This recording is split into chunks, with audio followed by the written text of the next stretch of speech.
এই পিঠে পুলি ছাড়া শীতকাল কি ভাবা যায়? একদম ভাবা যায় না। তার উপর যা ঠান্ডা পড়েছে। শীতকাল মানেই পিঠে পুলি। তো সামনেই তো আছে সংক্রান্তি। তার সঙ্গে তো মানে শীতের যেকোনো দিন পিঠে খাওয়া যেতেই পারে। তো আজকে তোমাদের সামনে এনেছি বেকড পাটিসাপটা। একদম দোকানের মতো বাড়িতে খুব ইজিলি একদম কম খরচে কিভাবে বেকড পাটিসাপটা বানাবে সেটাই তোমাদের সঙ্গে আমি শেয়ার করছি।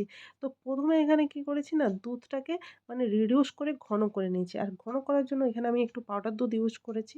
পাউডার দুধ দিয়ে দুধটাকে একদম ঘন করে নিয়েছি। আর পাটিসাপটার ব্যাটার আমি দেখালাম না কারণ আমরা প্রত্যেকেই জানি পাটিসাপটার ব্যাটারে কী লাগে।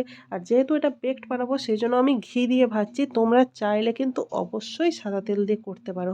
আর অ্যাজ ইউজুয়াল যেমনভাবে পাটিসাপটা হয় সেভাবে করছি। আর এখানে হচ্ছে আমি নিয়েছি নারকেল আর চিনির মিশ্রণের ভেতরে যে পুরটা তোমরা খোয়া ক্ষীর নিতে পারো, গুড় দিয়ে নিতে পারো। যার যেটা পছন্দ যেভাবে পাটিসাপটা খেতে পছন্দ করো সেইভাবে পাটিসাপটাগুলো তোমরা বানিয়ে নেবে। আমি হচ্ছে যেভাবে বানাচ্ছি সেইভাবে তোমরা একবার বানাবে বেকড পাটিসাপটা দোকানে গিয়ে খেতে হবে না। বাড়িতে একদম ইজিলি একদম তোমরা সবাই বানিয়ে নিতে পারবে। তো আর এখানে বললাম যে ঘি দিয়ে বানাচ্ছি কারণ ঘিয়ের যে ফ্লেভারটা থাকে না জাস্ট অসাধারণ লাগে। তো একটা বানানো হয়ে গেছে। তো তোমাদের সঙ্গে আমি শেয়ার করে নিচ্ছি যে আরেকটাও আমি এইভাবে বানিয়ে নিচ্ছি। কারণ পাটিসাপটা তো খুব ইজিলি বানানো হয়ে যায়। আর এখানে আমি পাটিসাপটাটা বানাচ্ছি কিন্তু চাল দিয়ে মানে চালের গুঁড়ো আর একটু ময়দা দিয়েছি। সেইটা মিশিয়ে আর ব্যাটারে হচ্ছে তোমরা দুধও মেশাতে পারো, জলও মেশাতে পারো। যার যেটা পছন্দ সেইভাবে। আর এদিকে দেখো দুধটা রিডিউস হয়ে গেছে। এই সময় আমি গুড় মেশাচ্ছি। গুড় মেশানোর সময় আমি কি করছি গ্যাসের ফ্লেম একদম লো করে মানে একদম অফ করে দিয়েছি। দুধটা একটু ঠান্ডা হলে গুড় মেশাচ্ছি। না হলে অনেক সময় কি হয় না দুধ কেটে যায়। তো দুধে গুড় মেশানো হয়ে গেছে। এদিকে দেখো পাটিসাপটাগুলো সব বানানো হয়ে গেছে। এবার হচ্ছে আসল জিনিস বেকড করার পালা। তো বেকড করার জন্য এখানে আমি কেক টিন নিয়েছি। ১ম এ যে দুধটা রিডিউস করেছিলাম সেটা দিয়েছি। তারপরে যে পাটিসাপটাগুলো বানানো ছিল সেগুলো একের পর এক দিয়ে দিচ্ছি।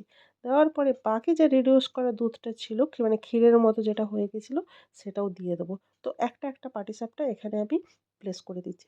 তোমাদের কাছে এভাবে কেক টিন না থাকলে স্টিলের পাত্র হোক কিংবা হচ্ছে মাইক্রো ওভেন হোক যেটাই থাকবে সেটাই দিতে পারো।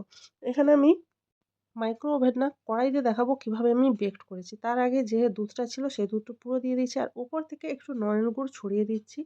জাস্ট অসাধারণ লাগবে। ওপর থেকে তোমরাও কিন্তু নলেন গুড় দিয়ে দেবে। এবার হচ্ছে গ্যাসের মধ্যে কড়াই দিয়েছি, জল স্ট্যান্ড তার সঙ্গে লেবু দিয়েছি যেহেতু হচ্ছে সাইডটা দাগ যাতে না হয় সেই জন্য।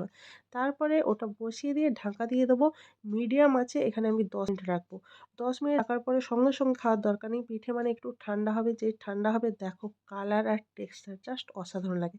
আর যদি মাইক্রো ওভেনে চলাতে চাও তাহলে ১৮০ ডিগ্রিতে ১০ মিনিট দেবে তাহলেই বেকড পাটিসাপটা হয়ে যাবে।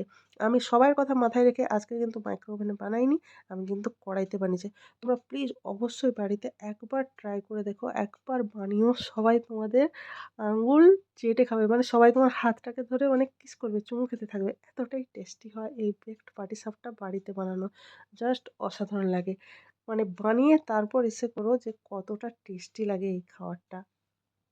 ঠান্ডা লেগেছে তাই গলার মানে ভয়েসটা এইভাবে লাগতেই পারে। প্লিজ একটু অ্যাডজাস্ট করে নিও। কিন্তু বাড়িতে প্লিজ বানিও। দেখা হচ্ছে তোমাদের সঙ্গে আমার নেক্সট আবার কোনো ভিডিওতে। ততক্ষণ তোমরা ভালো থেকো, সুস্থ থেকো। প্লিজ এই বেকড পাটিসাপটা বাড়িতে বানিয়ে আমাকে জানিও কেমন লাগলো। টাটা!